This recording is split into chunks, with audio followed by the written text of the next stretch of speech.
Hmm.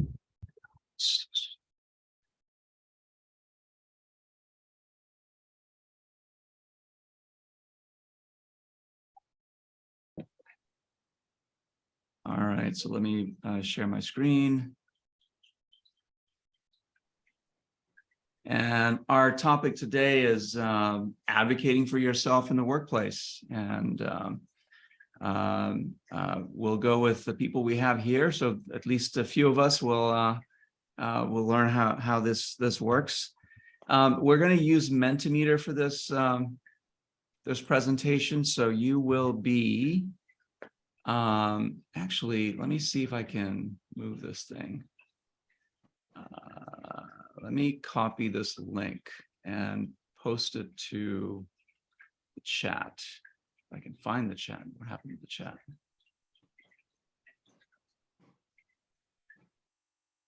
Go to my Menti. Okay. If you can post that, oh, you can't do it. Yeah, for some reason, I'm not finding my chat bar. What do you need? I think I can post. Here. Oh, for chat here? Yeah, the Zoom chat. I don't know what I did with the chat bar. It's okay. I got it. What do you want to put in? Just the menti.com? Well, I was hoping to post this link. It's okay. You can just go to www.menti.com and put that code in. There it is. There's my chat bar. Wonder what happened to it. It's at the So bottom. this is the link. This is the direct link. Just click that. You should just go open your you can open to the page and join the presentation.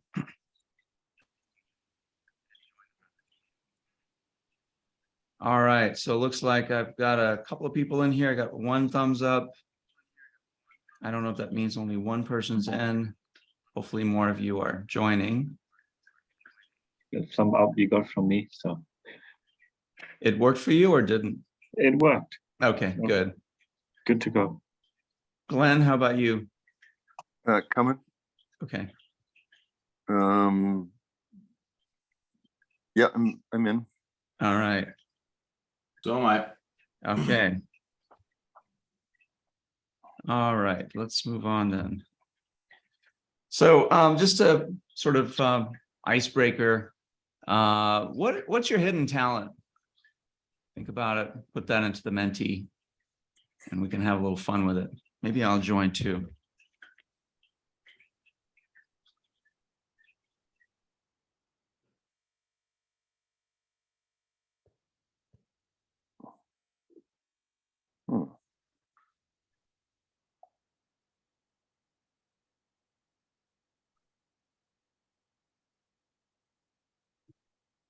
My hidden.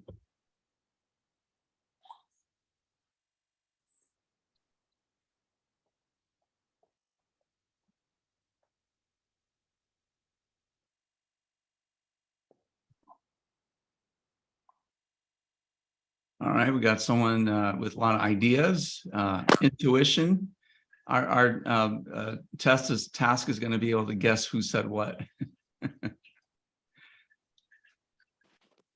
Seeing the positive opportunities in most situations, love it.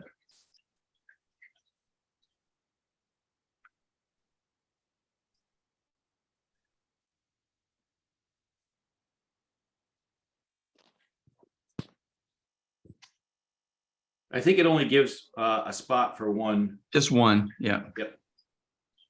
I'm a good cook. There you go. Well, I wanna meet up with this person, whoever that is, because that wasn't me. I think I know who I was relating that to something different outside workplace. So yeah, that's fine. No, it could be anything, right? Just whatever you're good at. So I think seeing the positive opportunities in most situations, I think that's Mike. Yeah, okay. Yep. Intuition, that sounds like Glenn. Yep. And Moritz already confessed to being a good cook. I used to, by the way, long time ago, past life, I used to run restaurants. And so I love cooking and baking.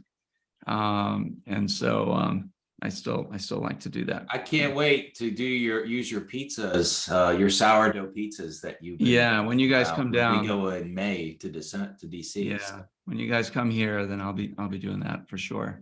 And for me, I'm the ideas guy. I come up with all these wild, crazy ideas. I don't know if that's a talent or a curse, but yeah, that's me. And It for doesn't sure, it's sound not very hidden hidden anymore. anymore. Sorry, what say again? It doesn't sound very hidden.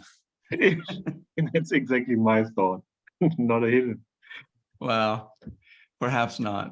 Yeah. Hey, James. Let's let James join in the fun here. Sourdough pizza sounds like an interesting idea. I've never heard of that before.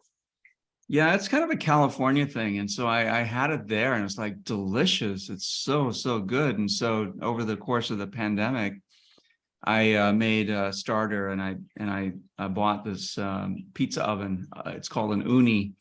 And the oven gets, gets up to 900 degrees. And so you can make really good Neapolitan style pizza in it. And so I've been making sourdough pizza in this thing I haven't made any recently. But over the past couple of years, I've been making quite a bit and it's amazing. So good. Yeah, I'd love to learn how to get a sourdough starter going because I love sourdough and I know you need that starter to you kind of keep it going, right? It's a culture thing you keep doing. Yeah, I don't think it'll make it if I brought some down to Miami. No, probably not. Guys, Really? I'm just joining on another PC. Okay. Okay, no problem. Just And James, if you want to join in, if you go to www.menti.com. Yep. And actually, I'll just put this link in here for you. And just click on that link. You'll open up another browser. You can also get to it on your phone. Phone is probably better, but it's whatever you like. I'm on another PC now, so I'm sorted. And what do you? Okay. All right, so that's better. No echo. Yeah, sorry. All right, and so while we wait for you to get set up, James, you want to share your hidden talent? You don't have to write it on the Menti. You can just let us know what it is. Talent.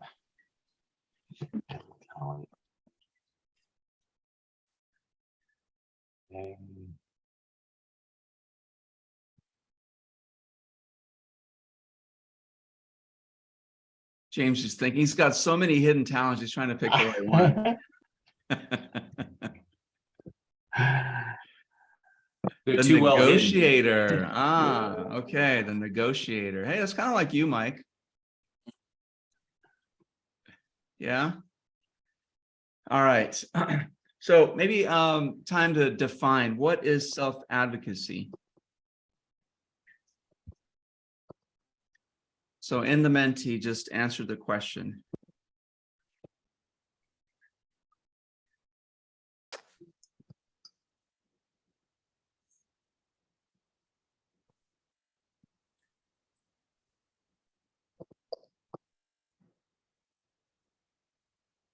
No idea.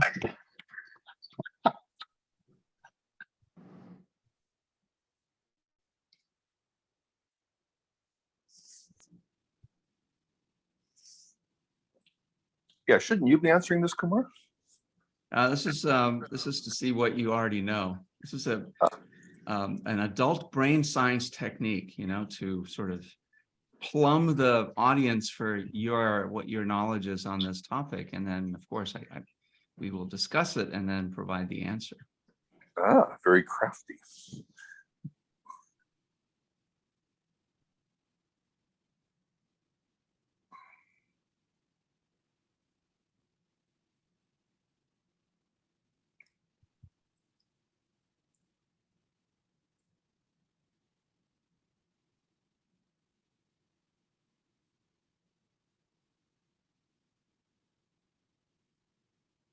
Looking after the best interest of yourself, ability to speak for yourself.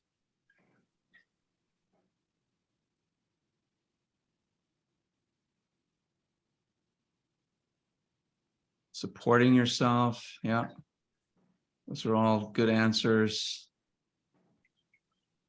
Let's see, we're looking for We're looking for, let's see, 1, 2, 3, 4, 5, at least 5 of them up there. I'm a bit slow. Okay.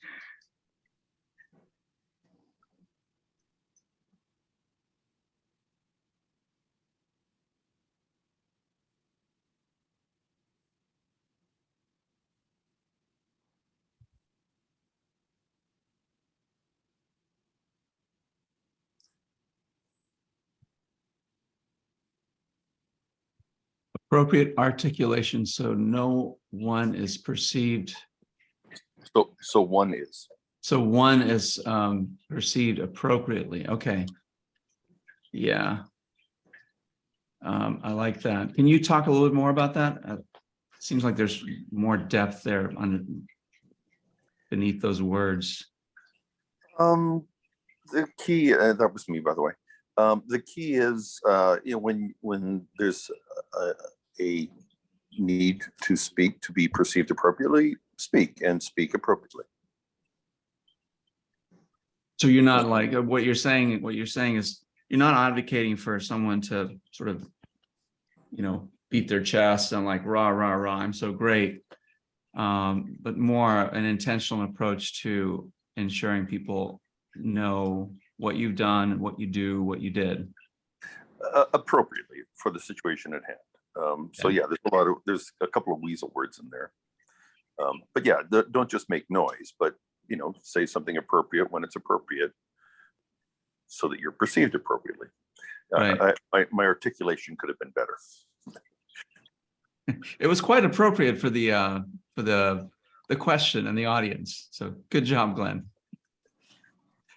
All right, so let's see what the survey says. And it's basically what you said, right? It's the ability to speak up for yourself and the things that are important to you. Self-advocacy involves recognizing your rights, responsibilities, speaking up for those you're concerned for, not just yourself, but others, right? And making your own choices or requests that influence your life. What are your thoughts? That seems odd to me. I thought the context was self-advocacy, not advocacy in general.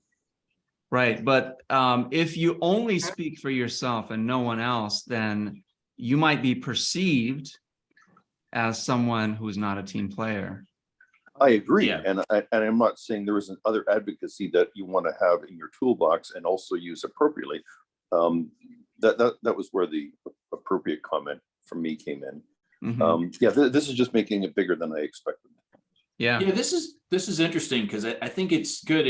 It reminded me that what you're self-advocating for is not just what you think about you, but what you think about things.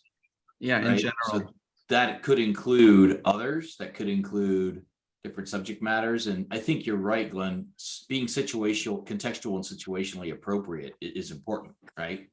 When you're doing that.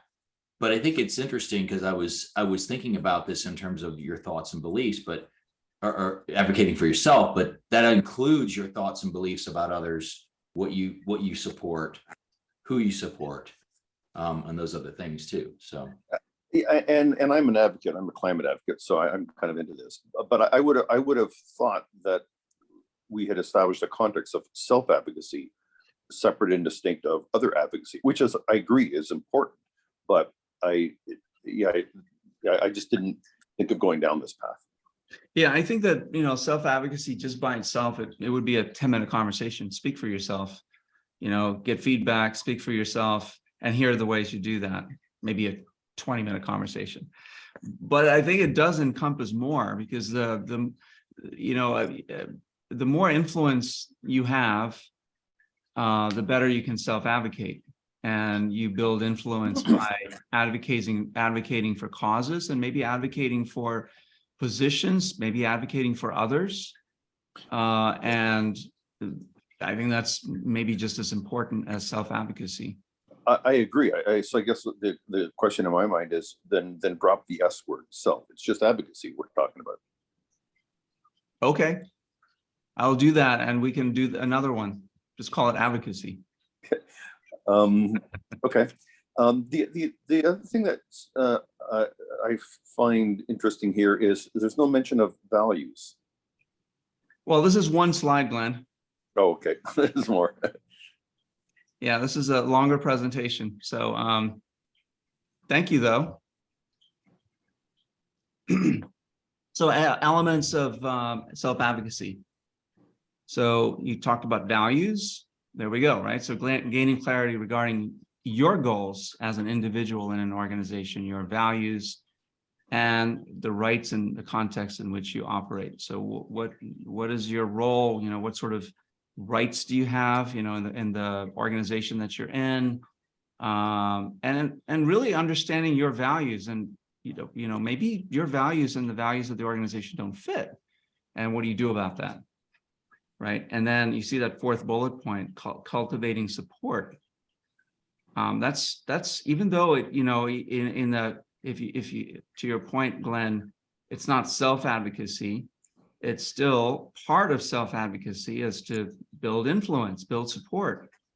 And to do that, you have to advocate for other things, other people and their views, perhaps.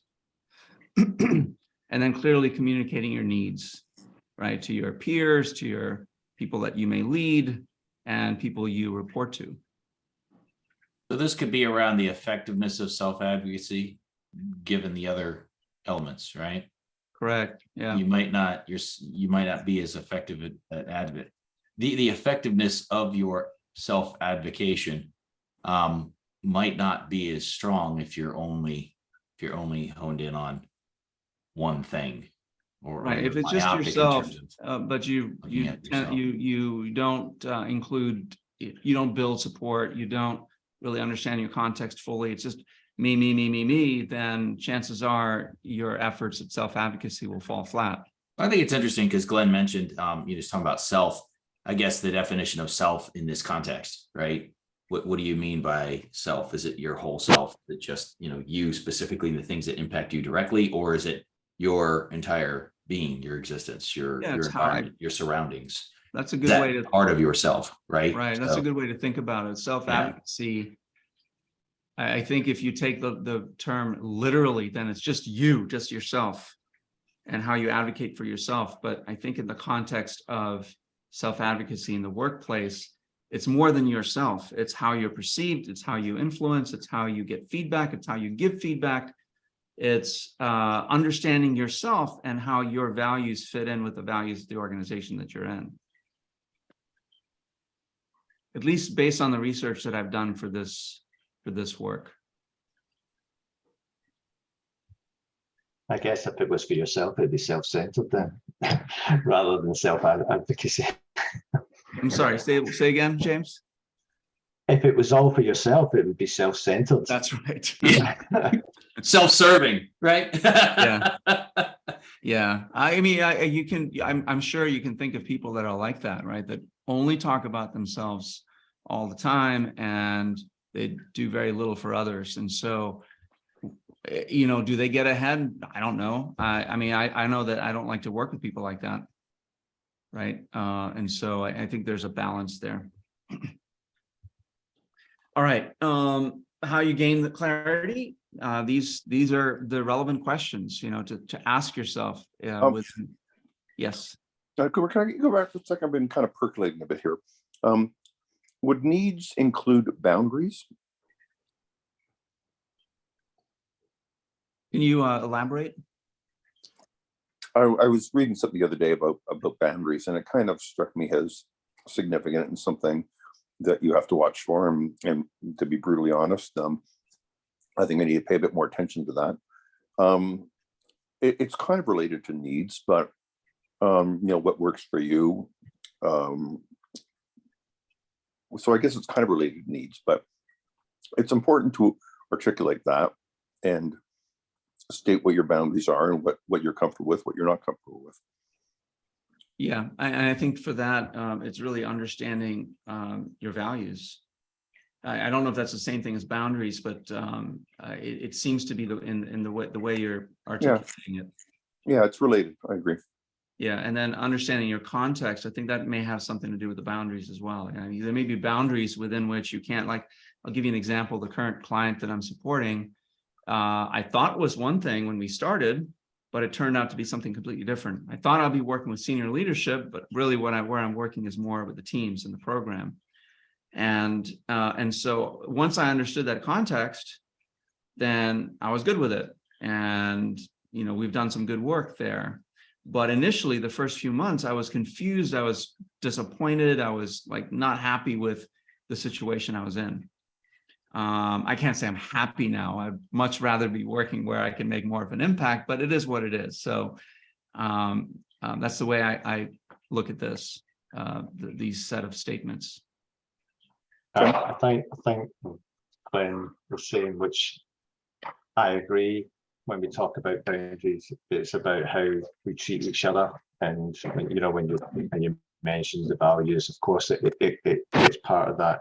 But when you're in and when you're talking about here, you're in an environment or such with people, and how you express, how you advocate, how you should be treated, how people should be treated, and along comes boundaries with that.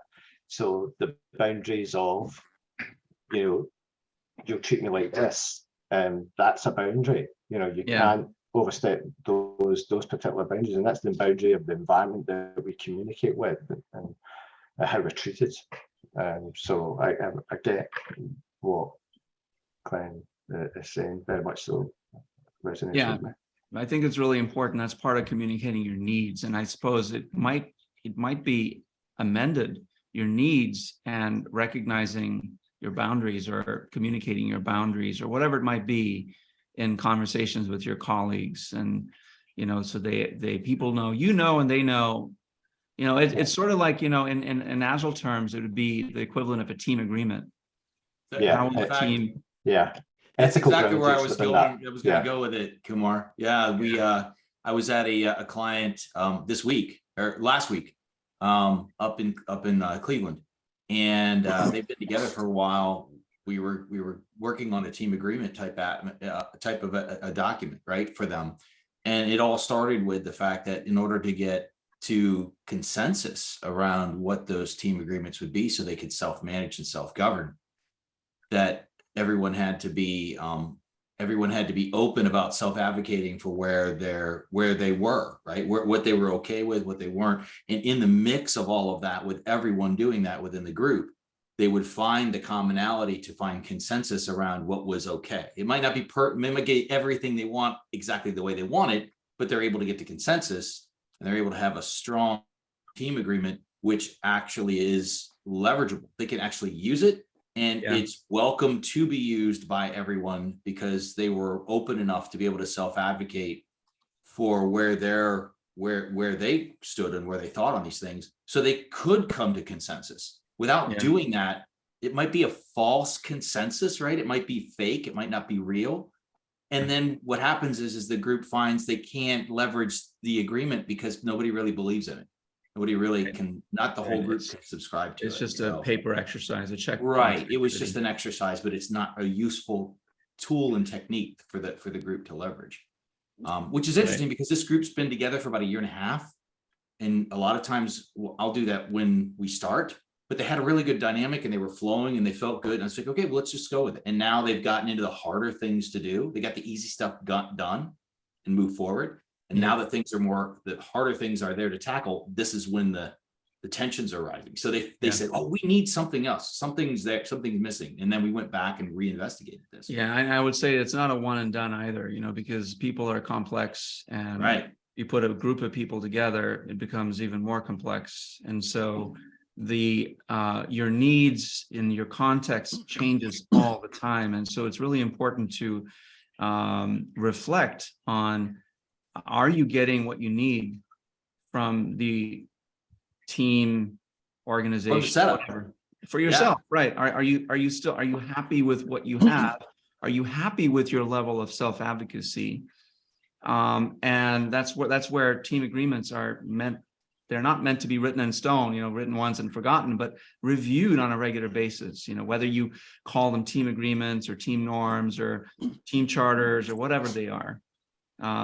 But too often, I don't think, you know, like I'll just give my sons as examples. Both my boys work, you know, they have careers, they're successful in their own right. but they're not very good at self-advocacy because the environment that they're in doesn't really promote it that well. So what is an individual supposed to do in an organization that isn't really supportive of team structures? And maybe they have teams, but they're not really teams. They're more like groups of people that happen to work together on something. And so in that context, it's really incumbent on the individual to do these things, to really understand their context, to on their own figure out how to cultivate support, to communicate their needs and their boundaries, to Glenn's point, because otherwise they're kind of lost in a sea of what's the word, of disappointment, really, because they're not going to be happy, and it leads to disengagement in the workforce. You know, the statistics are out there. You know, 30% of the workforce is engaged, which means that 70-some% aren't.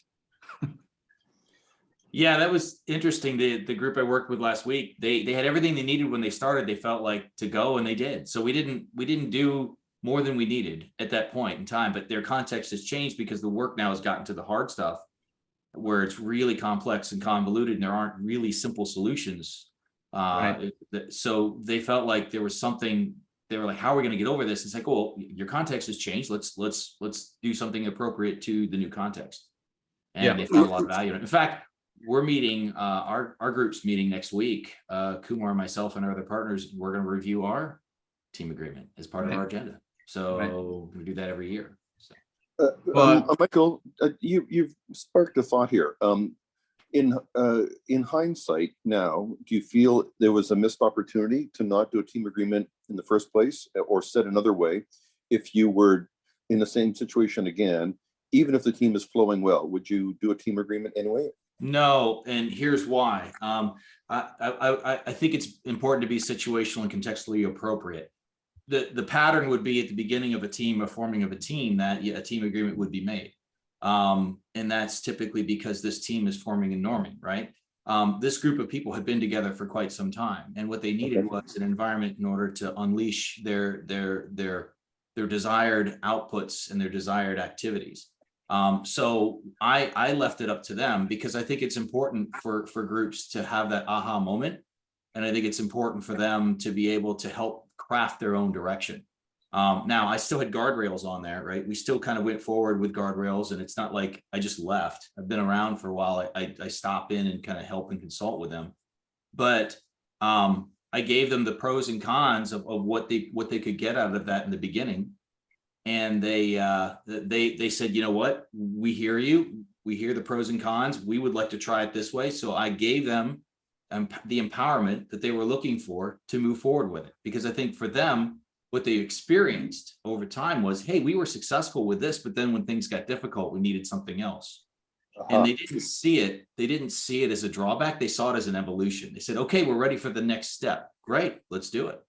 Okay, so you did present. I didn't realize. Yes. Yeah, presented it. It's part of the pattern to present and do that. And I gave them the pros and cons on it and let them decide as to whether they wanted to do that or not.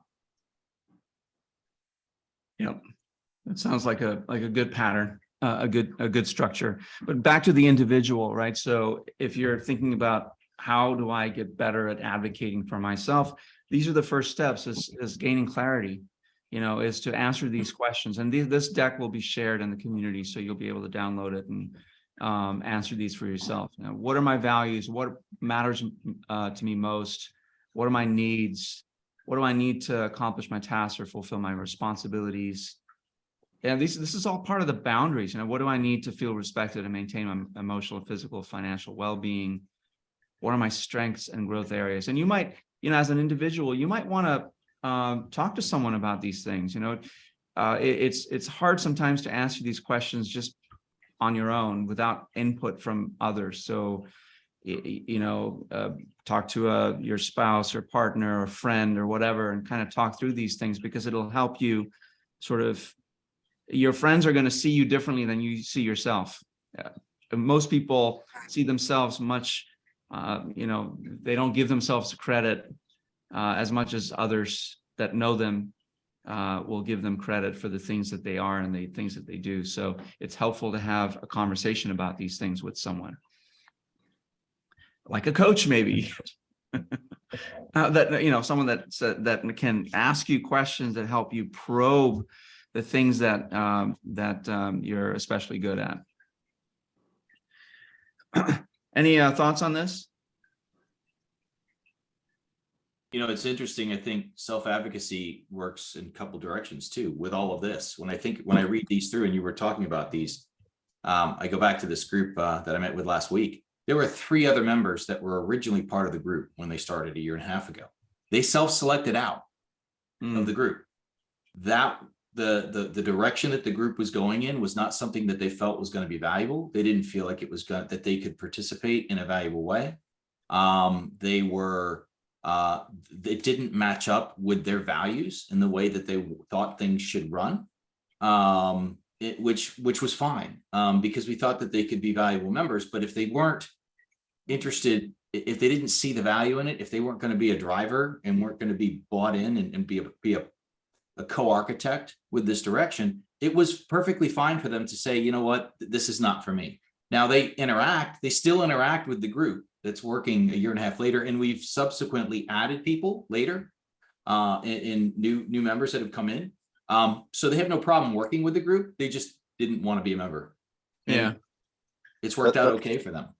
That's really powerful that they had the wisdom and comfort to go and say, you know what, this isn't what I want. Yeah, and it was the president of the organization that selected these folks. So it was like you're telling Wow. the president thanks, but no thanks. So Wow. yeah, I mean that's self-advocating. And for that's yourself. also points really to a is. high degree of psychological safety for these Yeah. people to refuse Exactly. something like that. Yep. Yeah. And a supportive organization that not only you were allowed to speak, but they were also allowed to follow through. And Yeah, and it hasn't put them in a black box or put them on notice or on the radar with the leadership. It had nothing, you know, it didn't, to your point, it didn't adversely impact them, but they felt safe enough to do that. So I thought that was really strong for them to self-advocate in that way, because it's not easy to do. I agree. All right. So you have a question here to answer in terms of clarity, and you can answer multiple times. How clear are you on your personal values, professional goals, and needs?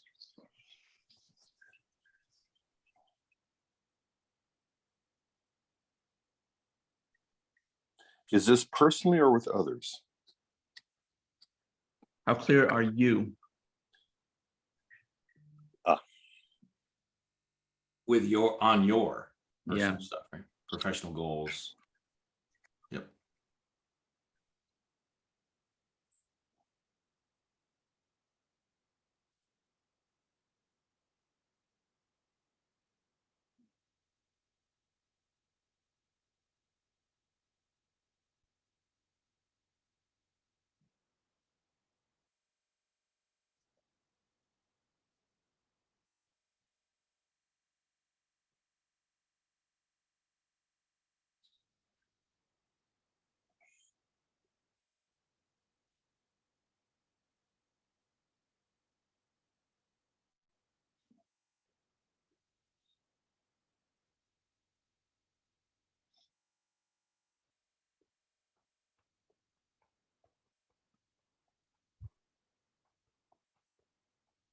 I think we all could articulate them better. I find that to be the case with a lot of things, right? It's like the way to be able to do that. I think that's an art as much as it is a science to be able to do that well, consistently.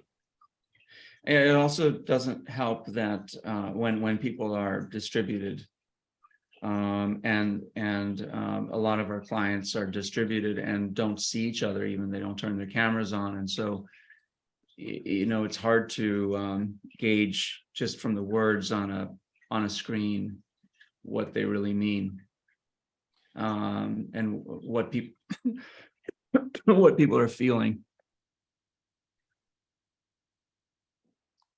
All right, that blue one is mine.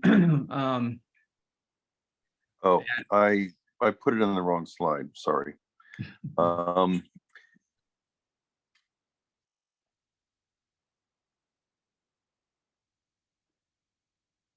It's the yellow one. Is that you, Mike? Yes. Yeah. And the green one, is that you, James? Yeah, Yeah, I think the constantly questioning is a human condition. It's not a James condition. no. I thought you were going to say no. That is a James condition. I mean, I don't know. I at least it's true for me and most people I coach. It's this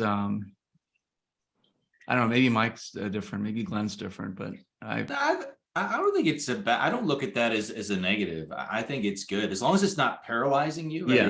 It's not crippling in any way. You can move forward with it. I think it's healthy to re-inspect those things because right. I mean, you're contextually and situationally, things may change around you. Your environment may change, your needs may change. You think of the hierarchy of needs, right? Depending on where you're at, those different things, those things would change constantly. So they all changed during COVID for all of us, right? So for a while there, they kind of took a different direction, but I think it's good to question. Just got to throw this out. People that turn off their cameras, that's major badness. I know that it can be a tough, some people just don't like it. I don't get it. Why they don't get it. When you go into the office, you're not putting a paper bag over your face. So like, come on. I think we should try that sometime. Go in with bags on your heads. Actually, we should do a YouTube short on that. Yeah, say my camera's not working. Just have us sit in a room with a bag on your head and say, yeah, I got technical difficulties. Hey, that could be our next Agile short. Mike. That's fabulous, Michael. That's fabulous. It's awesome. I like that, Glenn. That's a good idea. Yeah. We're kind of bouncing around something here that's been kind of bugging me here, and it relates to a context I had at my last client. I was actually rather stunned. One of the more senior people that was interacting quite intensely with the project, there were some funding challenges and so on and so forth. And I said, well, look, we got to be clear to the team. We got to be transparent. And her comment was, I'm not comfortable with that. And that just stunned me.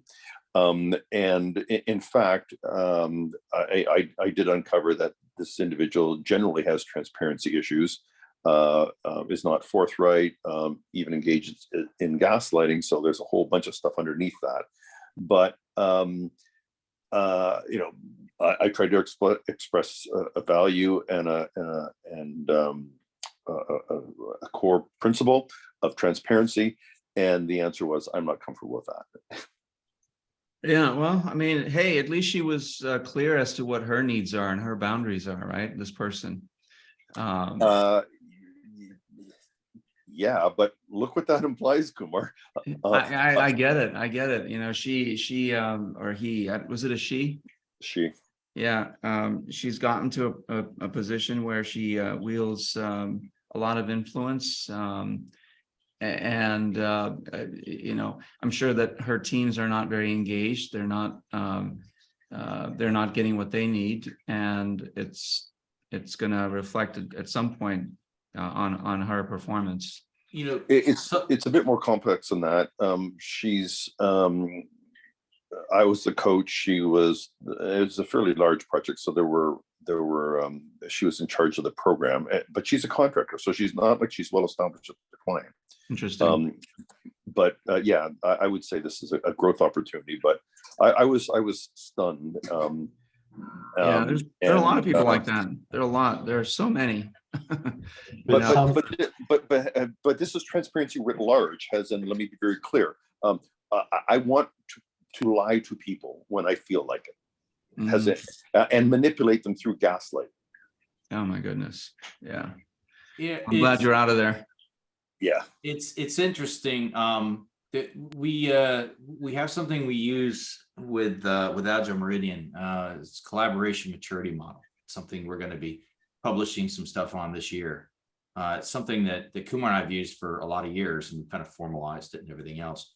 And it's interesting because when I run into situations like that, and I don't want this to dive into this too deep, but the idea of being able to get to alignment and consensus within a group wholly exists on two pillars, and that's participation and visibility. If you don't have those two things, alignment consensus will never truly be reached, or it'll be luck. It won't be something that you can consistently drive and promote. And the fact that the person that you were talking to at least was participating and gave you some visibility into that. It's the beginning. I would look at that. This is me being seeing the positives and everything, right? It's the beginning of an opportunity to start a conversation with that person. Now, that doesn't mean it's going to be successful. It doesn't mean that they're going to change. It doesn't mean any of that stuff. Yeah. But at least you got someone to say, to say it. So that's participating. And you got someone to say what their needs were and what their values were.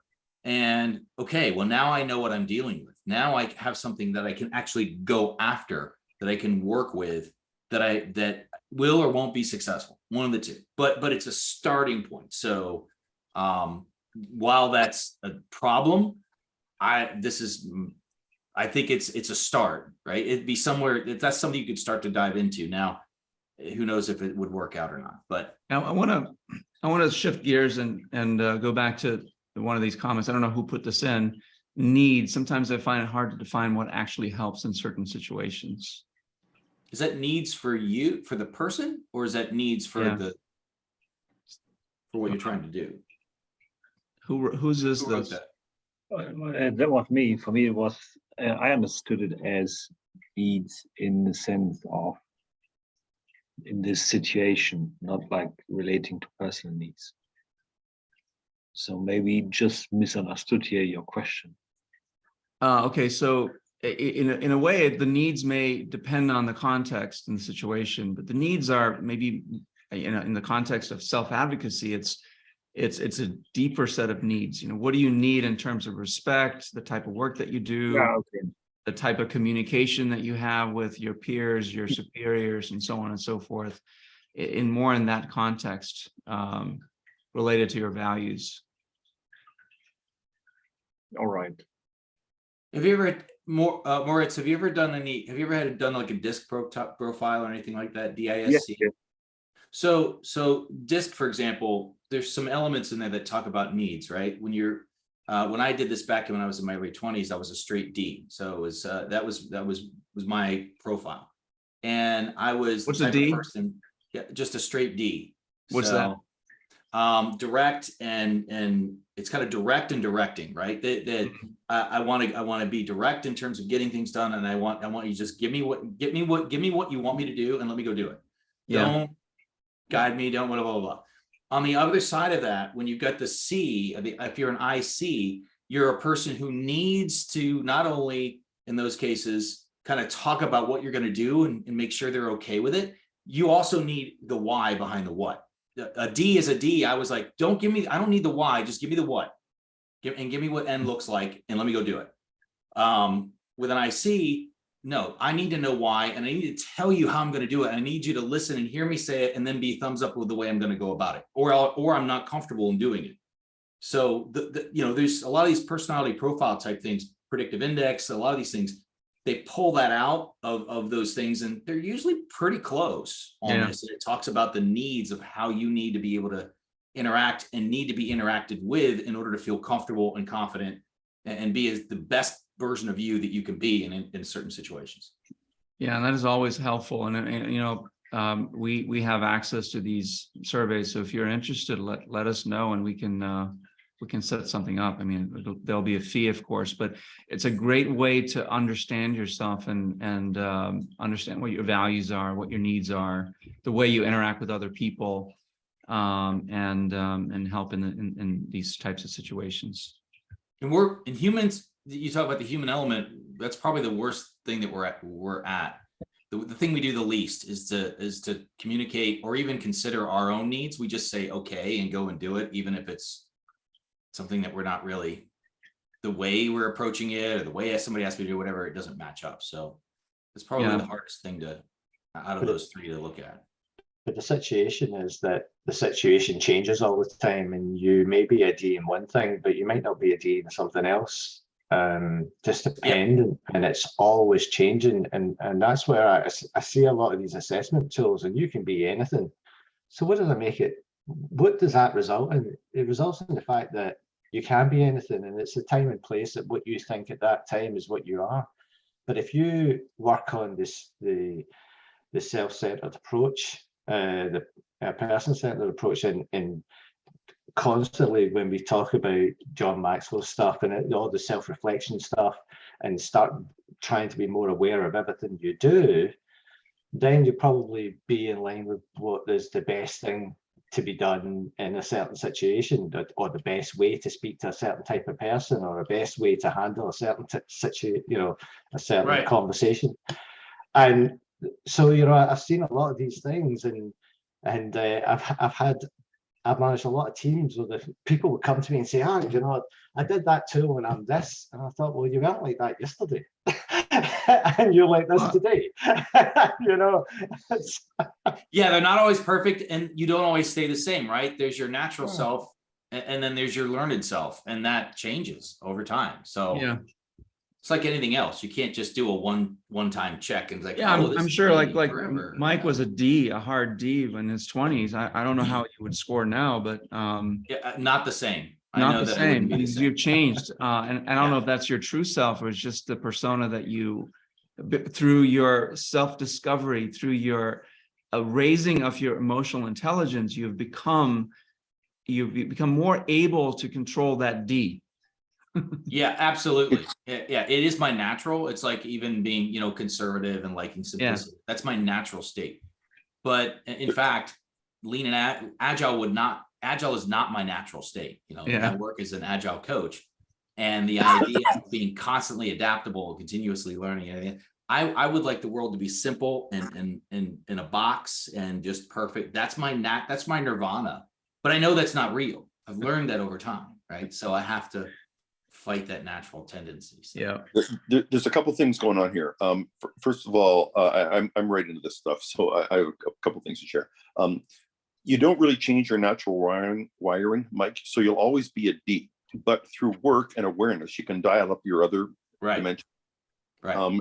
Plus, you're absolutely right. It does change over time. So taking the test every few years, you'll see that it does change, and it's supposed to change.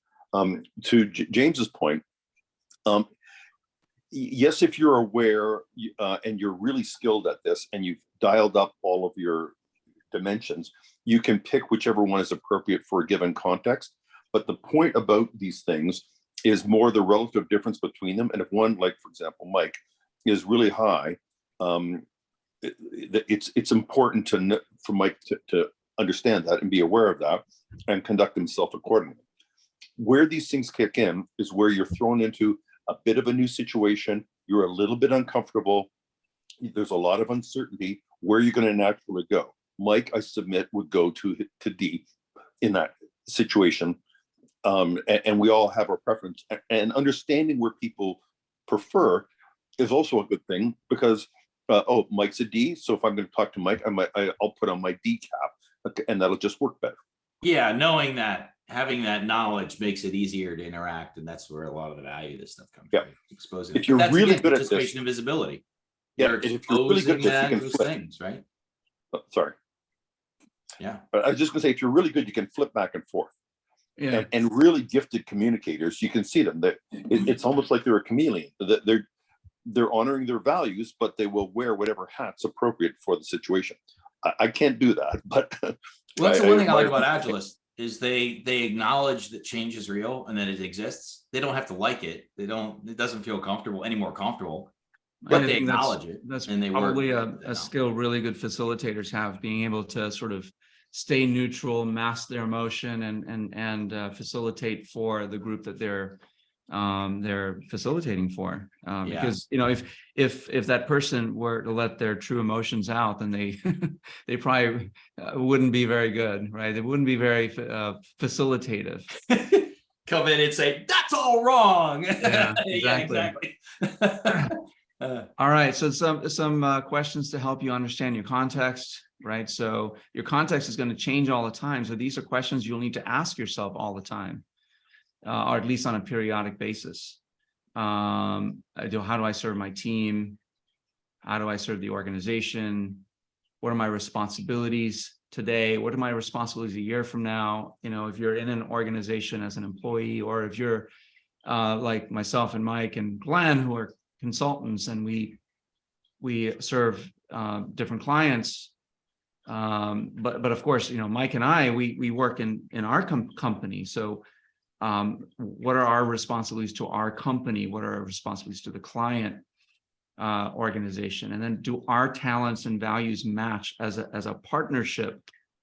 And we have to nurture that, right? So as an individual, if you're an employee in a company, it's nurturing that the values, talents, things. There's a really good book called Disrupt Yourself by I forget the name of the author. I forget the name. Anyway, what she posits in the book is that people that start in a new company, they have a sort of a 4-year shelf life or half-life, meaning that by the time maybe it's even less than that. I can't remember the exact length of time, but the time they get to that point, they when you first join in a company, it's exciting, it's new, you're challenged, you're learning a lot of stuff, and hopefully the company is good enough where your values and talents match what they need, and vice versa. By the time you get to year 2, you're starting to get, really comfortable. And by year 3 or so, you may be starting to stagnate and get bored and get disengaged and disenchanted and so on and so forth. And so what she says in the book is that, if you're in a large company, and a large company should do this with their employees, should look for places to move folks into new roles, not just a move up the chain, but a move laterally in a different environment so that you can be challenged again.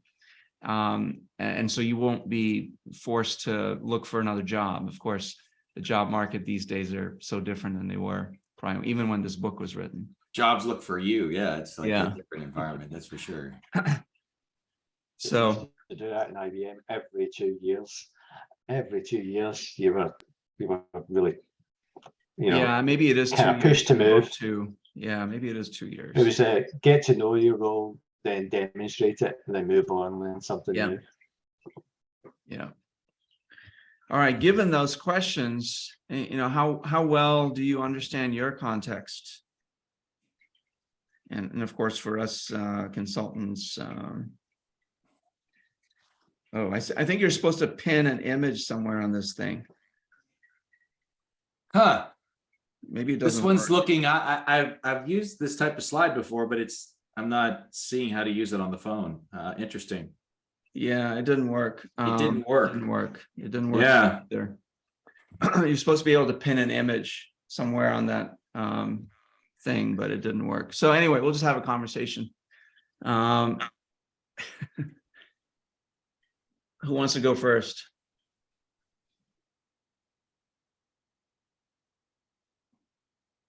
How about Moritz? We've dominated a lot of the conversation. Give you some airtime. And you just started like a couple of months ago in your new company. Yes, exactly. So I think right now I got a hands-on on my contacts and supposed to what I am supposed to do in the company, because it was in the beginning a little bit different to understand the different perspective from our CEO and our CTO, because of the way they're communicating on different levels, whereas CEO is really on his high vision plan, roadmap, and future idea, and the CTO contradicting on a very detailed and detail-oriented perspective.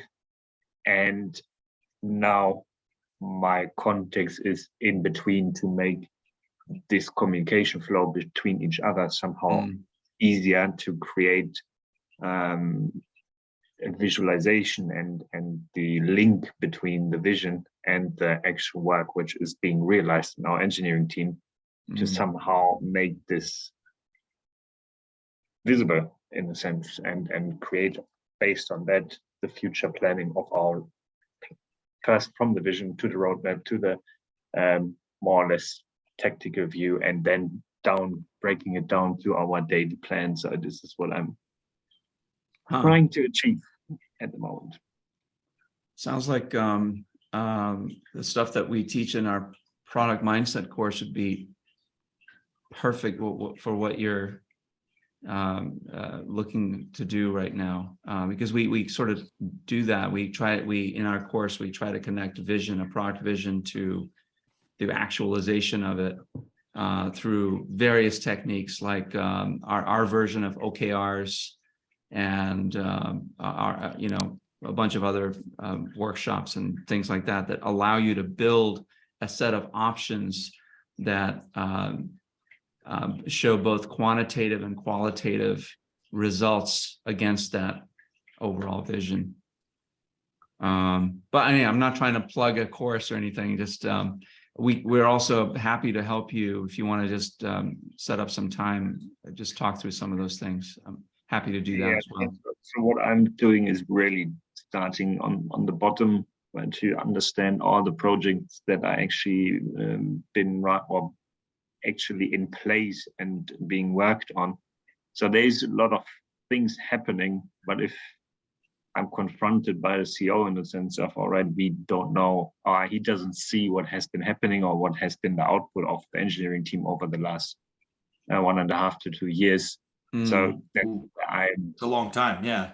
it is, and so to catch this up somehow, for me, it's important to start with the foundation and to really understand, all right, what is the target for each project, why we are doing it, and to get an understanding of where we are at the moment, and then bringing in these kind of objectives that we now building up, or my ideal version is to build them up, that we are able to measure where we are, and then to get a better feeling of where we need to go still.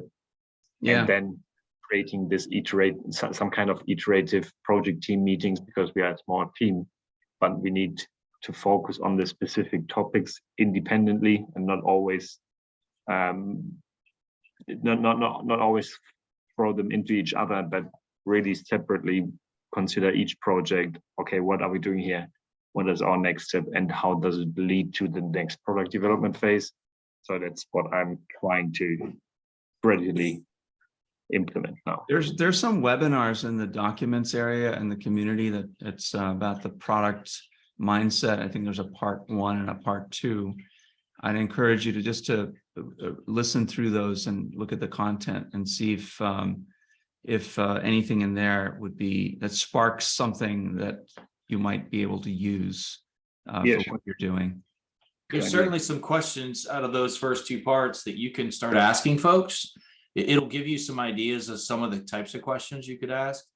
It'll be interesting for you to see if there are answers for. Because what we have found is a lot of work happens without a lot of those questions even being asked, let alone answered. All right. And it could spark some very interesting conversation and some introspective activity around some folks that are doing the work. They probably already have those questions too, but a lot of folks that are asking for the work may or may not have those answers. And those part 1s and part 2s talk about the elements that the folks that are asking for the work should know. So it could be very helpful for you there. There's a part 3 coming. We haven't made it yet. We need to get our backlog's a little full too. So we need to get that, but that's more on the execution side. So what you're talking about, these 2 things could help you a little bit. It's great. Good idea. I definitely. So it's we've been going for an hour. Are you okay to go a little longer, or? I have to bump off. I have a call I have to get to, but it's been a pleasure, everybody. This is great. Yeah. James, Moritz, are you guys good to stay on? Okay, awesome. All right. Bye-bye, guys. See you, Mike. Thank you. If I can just make a comment, Mertz, you're in a powerful position there. I get it about the CTO. He's heads down. He's got to keep the lights on, but you can be the bridge between him and the CEO. That's a powerful position. Obviously, the CEO wants people to pay attention, but the CTO is too busy. You are the glue between them. You're in a wonderful position. Yeah, you really are. That's my understanding now of why I've actually been hired as well. So I guess they realize this, or at least this is why. This is actually what the CEO communicates to me as well, in the sense of his idea of how to place me in the way to best support our CTO. Yeah, so that's exactly what I see myself as well in. It could be a really good position I am in right now. Exactly.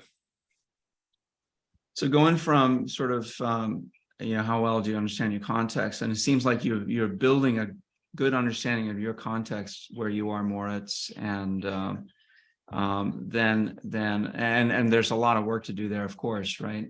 And the next step really is to build support.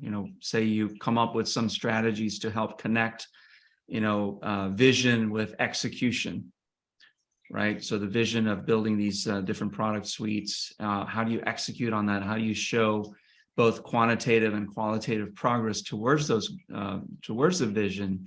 Then it's about building support, right? So in your case, you already have lines of communications with these two very important roles, and cultivating that, developing, making sure it's robust, it's healthy, that you communicate your needs and expectations and allow them to do the same, of course.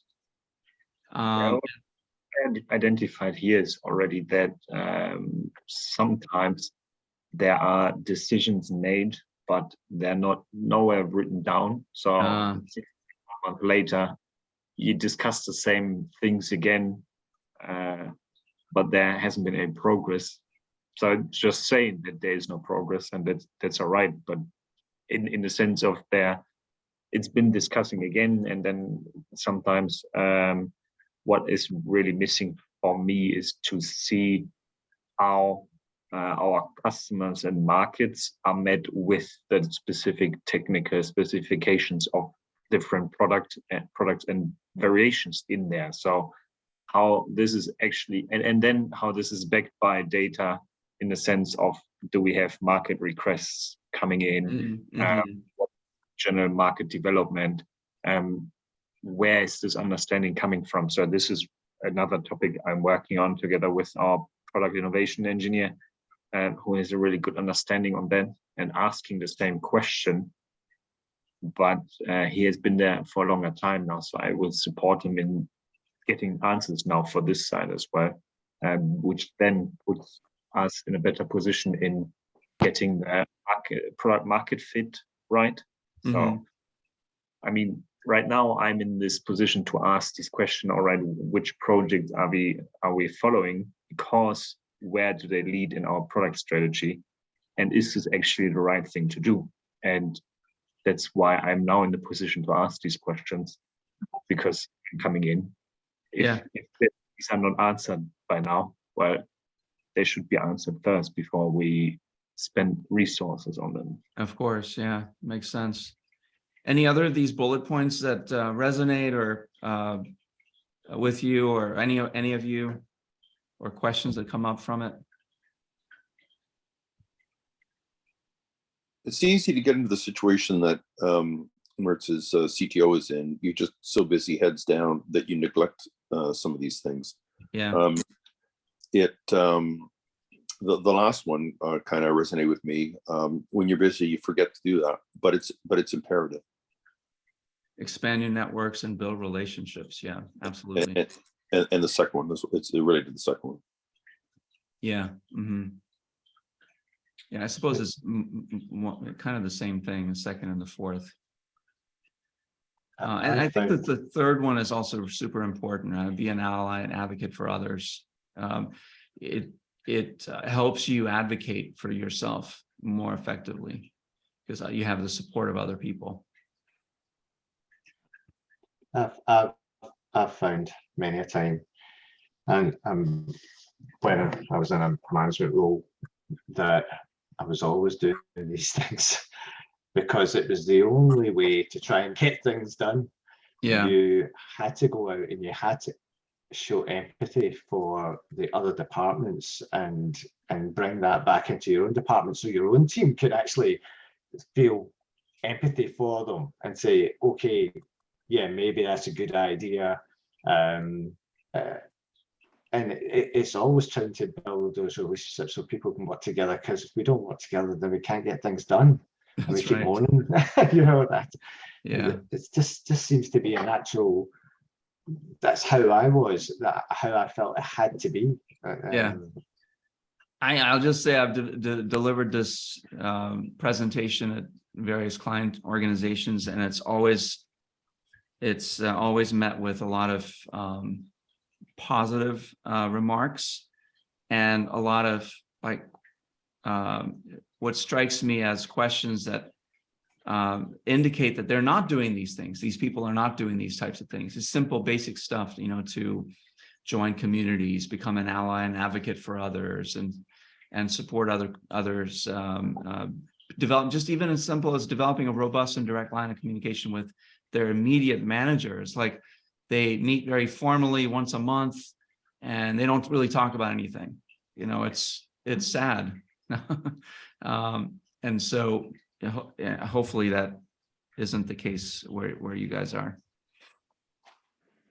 All right, we'll skip this because there's only a few of us, and we'll just get to some of the strategies, right? To communicating your needs. So when it comes time to advocate for yourself, these steps are helpful. You have to prepare. You know, what is it that you want to say to others about whatever it is that you're looking to advocate for? Maybe it's wise to, before you even present it, to consult with your peers, with, you know, your confidants, the people that you're supporting or getting support from, and get some insights into, hey, I want to talk about this thing with my CEO, and I've got this draft, you know, hey, what do you think? You know, do you think this is going to be a viable pitch, if you will? And then you actually go do it, right? You state your case. Thoughts on this?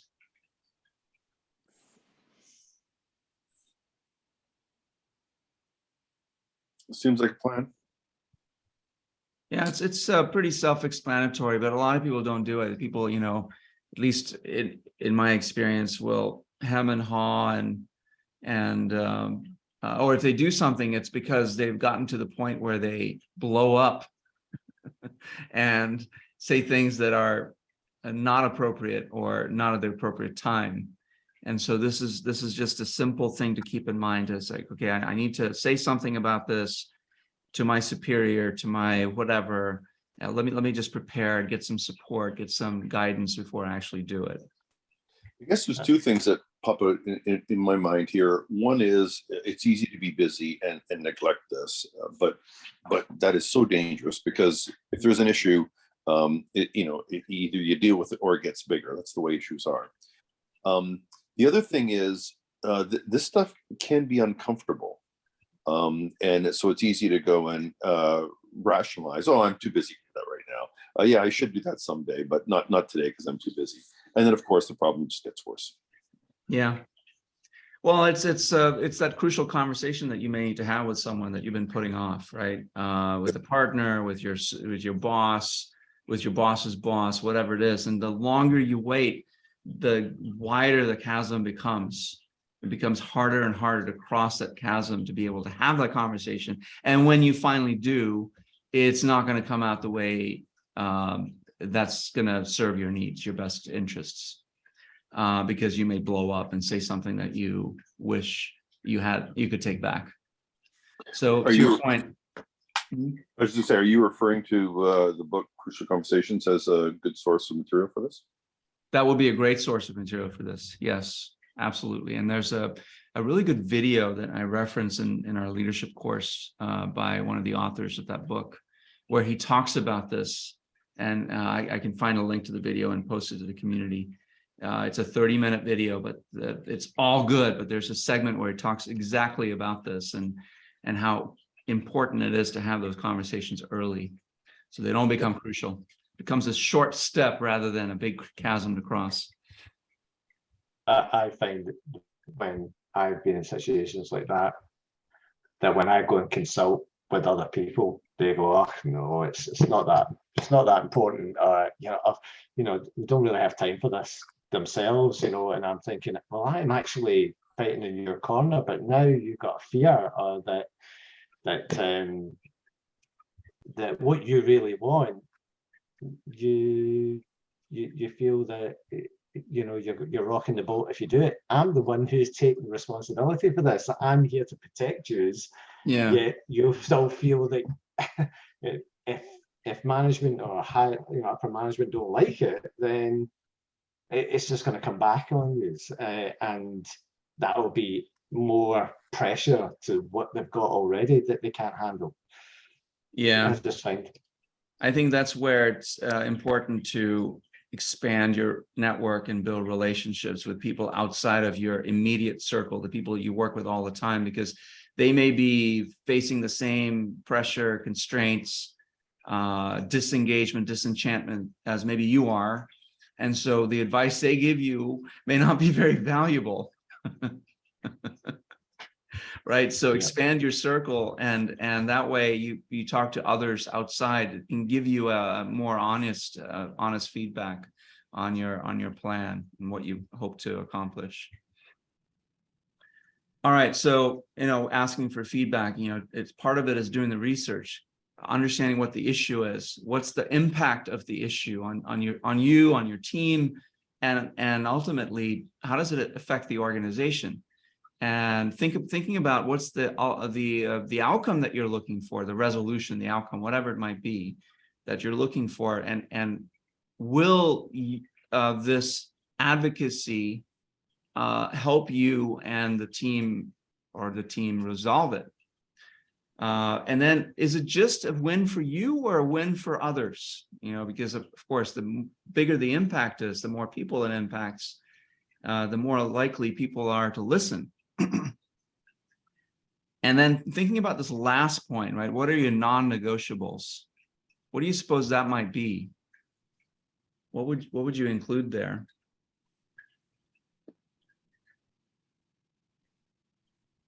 Like if you had something that you needed to talk to your boss about. For me, integrity. Yeah. Yeah, it could be a value that's a non-negotiable. It could be some specific thing that you're not willing to budge, some specific aspect of the issue that you're bringing up. But just be really clear about that. What is it that you're not willing to negotiate on? When you have this conversation, when you do the and maybe before you have the conversation, when you're asking for feedback from your trusted peers. This is where it gets into difficult situations, though. People don't like having to articulate what's non-negotiable, so they shy away from it. Yeah, you're right. This is the hard part. So it really does, this is where having that feedback from your peers, from your trusted partners, whoever they are really going to be important to help you define what your non-negotiables are in the first place, because you may not even think about it, or you may put a few things down, but find out that maybe it's more than that.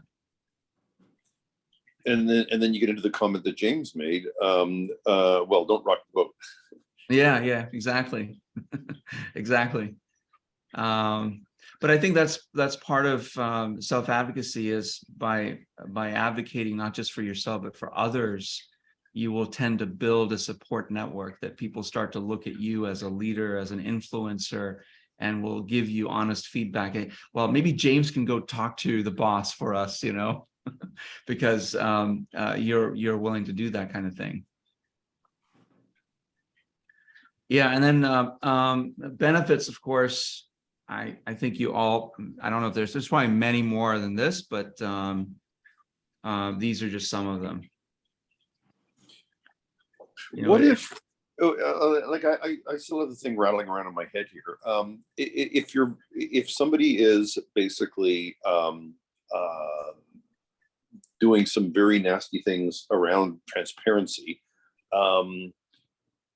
how do you go and have a discussion about that without it coming down to, well, I'm into all non-transparency and all the stuff that's associated with that, and you're not, so I guess we have a values clash. Yeah, I guess we do. And where do we go from here? That would seem to be a foundational mismatch. Yeah, so say you're having a conversation with that person, like the lady you're talking about.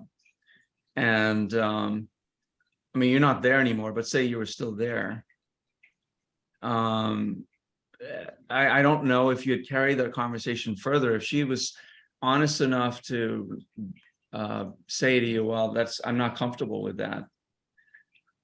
You know, what I don't know if you asked her why, or what was she not comfortable with, or if that was something that you were thinking but you just didn't do, or maybe. Yeah, I guess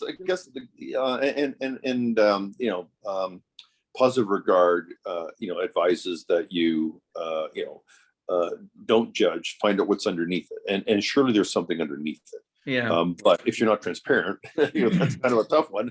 They won't tell you what's underneath it. Yeah, but I mean, the fact that she was able to say, I'm not comfortable with that, was pretty transparent, Yeah. at least in her feeling that she wasn't comfortable with being more transparent. It's And true. it opens Yeah. up, it opens a door for you to probe and figure out what is it that she's uncomfortable with, and what could make her more comfortable. Yeah, because it would be a question like, if you had it, if what would it look like if what would it look like if everything was fine and you're in a position where you could say how things were? How would it look like in the company? It's as Mike said, it was a starting point, as you said, it opens the door for conversation, but it's those questions that are not, you're not fixated on the fact that she's not transparent. You now want to know what's on the other side of that fence. You want to explore the other side of that fence, and maybe starting off with what's good for you. What would be good for you in order to work your way back to why she isn't transparent, and therefore becomes more aware of why she's not transparent. And and that's what I'm doing. That's exactly what I'm working on in the person-centered approach. For an employee having a conversation like that with, say, their boss who says, "Oh, I'm not comfortable with that," that will be a hard conversation to have. It's easier when you're an external coach. You can ask those questions. I think it boils down to understanding what your non-negotiables are, right? So if my boss or my peer told me, well, I'm not comfortable with X, Y, or Z, and it directly conflicts with your non-negotiables, integrity, transparency, whatever those things might be, then it either, it makes clear whether you are a fit there in that organization. Ultimately, it might lead to you, the person leaving, right, looking for something else, something better, something more, a better fit for them and their personality and what they're looking for. That happens. But at least you've had that conversation. You've tried, you've advocated for yourself in the position that you believe in, and then you make a decision based on what the outcome is. And the critical thing is to speak to it. It's not going away. You either speak to it or you don't. And if you don't, it's going to get worse. And if you speak to it, perhaps, like you said, you'll realize that this isn't the best fit for either of us. Yeah, and it helps in so many ways by doing this on a regular basis, right? These benefits here. You improve your self-awareness, your empathy. Whether you're in the line of work as many of us are here, James, myself, Glenn, or not, you practice using open-ended questions, which are much more powerful than anything else, right? To gain a more open response, a more effusive response, and you're helping develop yourself. You're not only speaking for yourself, but maybe others as well, because you're thinking about what's good for yourself, but also for the team, for the organization, and people will see you as a leader. I'm going to skip these feedback slides just because we're running short on time. And I might do a separate session just on feedback in this community, just giving and receiving feedback, like a workshop on that later. So last slide, biggest takeaway. And please, if you would enter that in the Menti, if you wouldn't mind.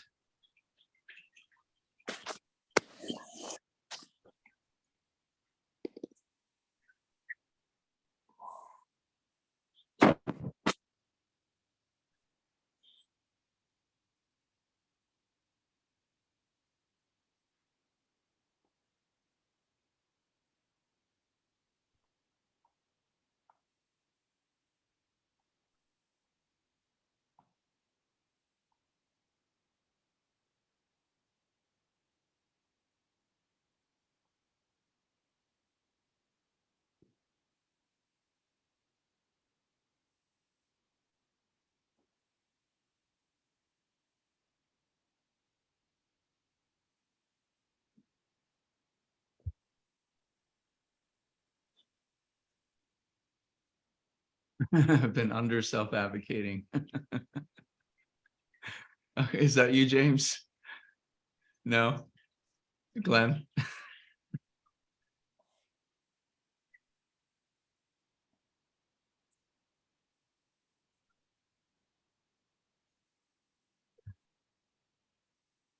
Yeah, importance of it, understanding yourself better and in order to create a win-win. Yeah, absolutely. Yeah, you really have to sort of look inward. What is it that you need? What is it you want? To advocate for yourself better. Yeah. Yeah, it's an evolution. Constant reflection is needed. Awesome. Is there another question? Yeah, any other final thoughts? Menti will gather questions, but you know,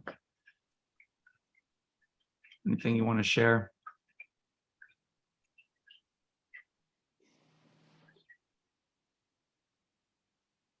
This Okay. might seem a bit weird, but we have different internal perspectives. You could think of them as sub-personalities, and we need to listen to those sub-personalities and advocate for them with ourselves, which sounds kind of weird. I don't know, does that make any sense? Or am I being too woo-woo? Let me see if I can rephrase it or at least restate it the way I understand what you're saying. So you may have a persona at work that is different from your persona at home. No, it's more you have different internal perspectives. You have a bold side, for example, and you have a more cautious side. Yeah. You may have a resistant side. You know, I don't like doing that, and another side that says, yeah, but we really need to do that. So it's important to have, for all of those perspectives, I'll use a softer word, to be considered and to be advocated for, and of course come to and obviously come to a consensus. That's an interesting point. So almost like, you know, thinking about doing a 6 thinking hats exercise on yourself. Yeah. And if you feel, here's the point, if you ever feel conflicted, there's something going on there, and there's probably a couple of different sides, and to go really deep on the reflective, you know, ask yourself, well, why do I feel that way about this? And what about that? Right. No, that makes sense. That's an interesting point. I like that. Yeah, supposedly there's a whole branch of psychology around this. Supposedly we all have sub-personalities, and where we get into conflict or unable to make a decision, it's when we're not considering those different perspectives or sub-personalities. And they're all legitimate. They need to be heard, and you ignore them at your peril. Right. Makes sense. One of the litmus tests for when this is happening is when you're resistant, when you know you should do something but you're not. Well, there's something going on there. You know that it is in your best, you're procrastinating, in other words. Definition of procrastinating in this case being you're not doing something that you know is in your best interest. And we all do that from time to time. Yeah, yeah. Very good. Any other thoughts before we end today? When's the next one? We'll probably do these monthly. I was trying to do these types of things bi-weekly. It turns out to be too much.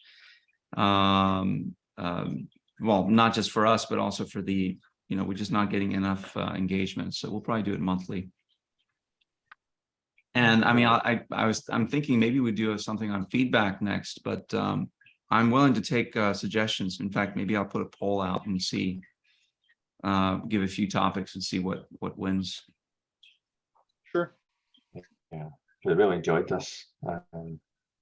Again, it's always deep thinking. You're really having to search in your head about how you really feel. It's not questions you ask yourself every day. And a lot of the stuff Glenn, that you've come out with today, I've got about 8 Google pages open and all these different things. It's you're very much enlightened by it. Yeah. And it's good. And here's the thing, asking Picasso said, I don't care about, I'm butchering the quote here, but I don't care about answers, I care about questions. Yeah.